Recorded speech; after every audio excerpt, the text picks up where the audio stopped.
आप सभी ने अपने दादा दादी से उनके जमाने की कहानियां जरूर सुनी होंगी। जब उनके समय में लाइट नहीं होती थी तो कैसे सारे काम दिए की रोशनी में होते थे।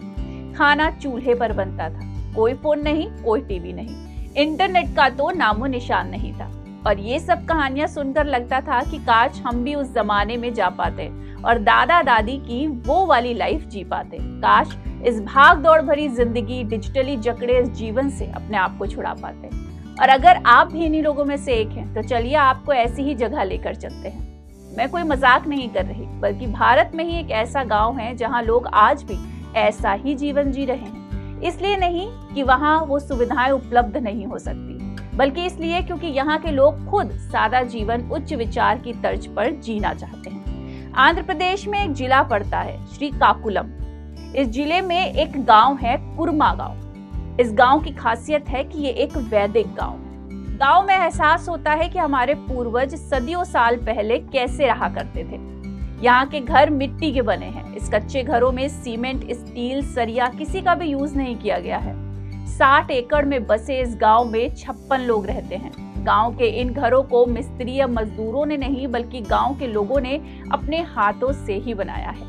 यहाँ रह रहे लोग अपने कपड़े खुद बनाकर पहनते हैं। अनाज और सब्जी, फल खुद के उगाए हुए ही खाते हैं। कुरमा गांव में ना बिजली है और ना ही इंटरनेट। मनोरंजन के लिए टेलीविजन तक नहीं है। किसी घर में कुकिंग गैस नहीं है।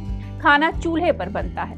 किसी के पास भी आधुनिक चीजें, उपकरण, गैजेट्स नहीं है। पूरे गांव में सिर्फ एक बेसिक फोन लगा है।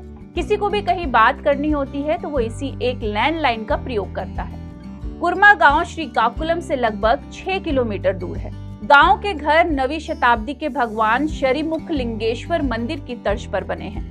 यहाँ के लोगों का दिन सुबह 3:30 बजे शुरू होता है और शाम को 7:30 बजे गांव के सारे लोग सो जाते हैं। कोई किसी पर आश्रित नहीं है। इतना ही नहीं, यहाँ आने वाले लोगों को खाना भी खिलाते हैं, जिसे वे प्रसादम कहते हैं। गांव में कोई स्कूल नहीं, बल्कि गुरुकुल है।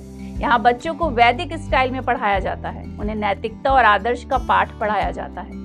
गुरुकुल में पढ़ने वालों को गणित, विज्ञान, संस्कृत, तेलुगु, हिंदी, अंग्रेजी, संस्कृत, कला और महाभारत पढ़ाई जाती है।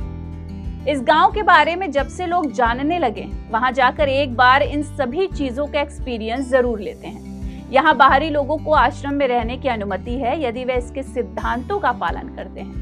आने वाले परिवारों और ब्रह्मचारी भक्तों को अलग अलग रखा जाता है। इतना ही नहीं, बल्कि कुछ विदेशी भक्तों ने भी कुमरा गांव में अपना घर बना लिया है और इस वैदिक जीवन का आनंद उठा रहे हैं। कुल मिलाकर आपको भी एक बार अपनी लाइफ में इस गांव में जाकर ये एक्सपीरियंस जरूर करना चाहिए।